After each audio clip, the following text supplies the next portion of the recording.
feel horrible, but I feel like you're supposed to. That was me last week.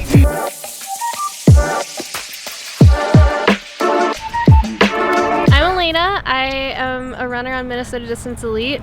This is my second year with Minnesota Distance Elite. I joined August of 2024, which is about the same time that I started in my grad program. So I'm getting my PhD in neuroscience at the University of Minnesota. I'm from Minnesota. I grew up in Minneapolis. My parents are in Bloomington now.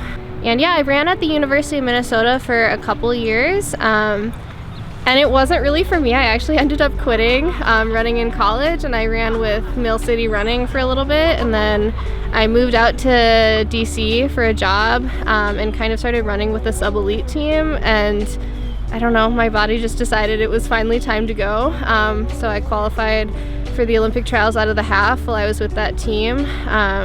And when I decided to go to grad school, I was kind of willing to give running a little bit more of my energy. So I reached out to Lundo, and he welcomed me onto the team. And yeah, it's kind of, we're trending upward. It's been really fun to kind of find out what my body can do. So I think New York is going to be fun. When Annie went to New York the first time, she went there with, I think, like 1,000 or so followers on Instagram. She came back with like almost 10,000. You know, New York is big. It's huge. So much media, so much attention on the elite field. Okay, I kind of don't wish to be perceived ever. So like that's a little spooky to think about the amount of people. But I also think that I have kind of an interesting story, like coming back from quitting running. You know, I ended up quitting running because my depression was so bad. I just couldn't do it in a healthy way. And I feel like I've kind of come to, you know, I've come back to running in a way that's healthy and sustainable for me. And I think if there's going to be more eyes on my story, I think that's probably what I would really want to push out to people. Speaking of Annie, has she helped you, mentored you at all? I mean, she's had a ton of success in the marathon and in New York City. What has she told you? She's been honestly great during this build. I think there's been a lot of workouts that felt really intimidating, I think, and I was actually just talking to her about this on this run that we just finished up, that I feel like in a lot of ways my brain hasn't quite caught up to what my body is doing. Like I will look at a workout and say, like, Annie, there's no way I'm going to keep up with you, and I feel like she's really taken that in stride, and every day she's like, you know, just try coming with me. If it doesn't feel good, that's okay. And most of the time it's worked out. And I feel like she's just been super patient. She's talked to me a lot about the course, which has been really helpful, and just feeling a little bit less panicked about that. But I think she's also just like very chill about how workouts go. And she was actually just saying, like, you only need like 60% of your sessions to be really good to like have a good build. And I'm really trying to get out of the mindset of I have to nail everything. And like if I don't nail the paces, it's a fail. And she really doesn't seem to feel that way. And I feel like I've really been trying to kind of adopt her mindset. And it's definitely a more healthy way to do it. Yeah, we went out to Egan, must have been a week and a half ago, maybe 2 weeks ago now, and we did 75 minutes of 3 minutes LT, 2 minutes float, which is kind of a classic Lundo marathon workout, I guess. And I'd only ever done 60 minutes before. I did it twice last spring, and I think the first time I averaged like 5:55 pace, like it was pretty tough. Then the second time I did it later in the spring, I averaged 5:38 pace. And so going into this workout, I was like, okay, it's really hilly. We're going to like the hilliest workout spot in the metro, kind of, probably. And like, we're just gonna see what happens. And again, right before the workout, I was like, Annie, I'm probably gonna let you go.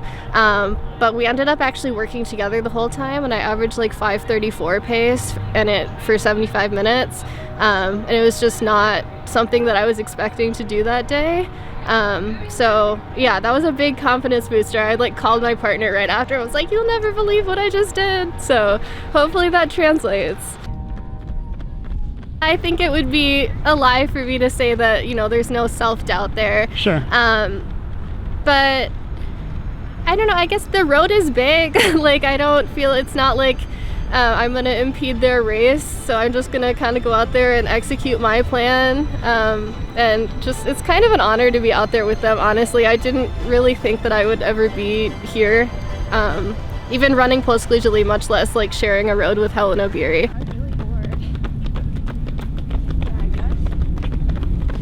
I eat ice cream almost every single night.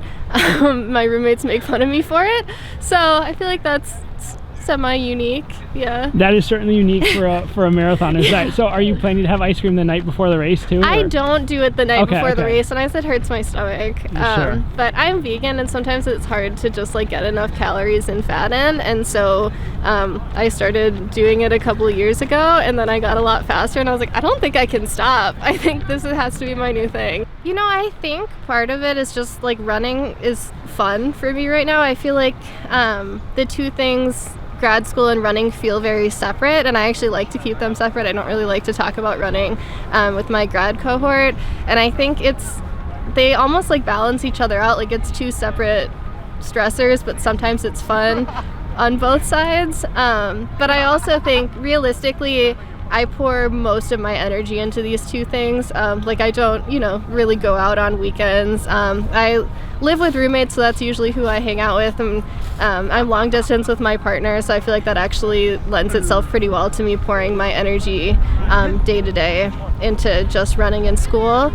But yeah, I feel like I'm kind of a boring person. Like I don't really need to go out and do crazy things, so I feel like it's kind of nice to just like hunker down. And I'm really passionate about both things, which makes it easier to devote my energy towards that. And I guess I always say, like, when running stops being fun, I'll stop doing it, because I would consider myself a student and a researcher first. Running is kind of second, but it's still fun, so I'm still doing it.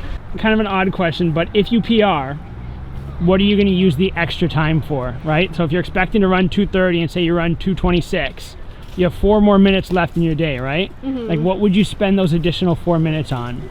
Well, because I'm going to be in New York, I'll probably go get like a special vegan sweet treat. It's going to be my plan. I did that. I ran the 5K last year, and I took Kaylee Hughes to go get vegan donuts, even though she's not vegan. You can tell there's a through line here, which is that I really like sweet treats.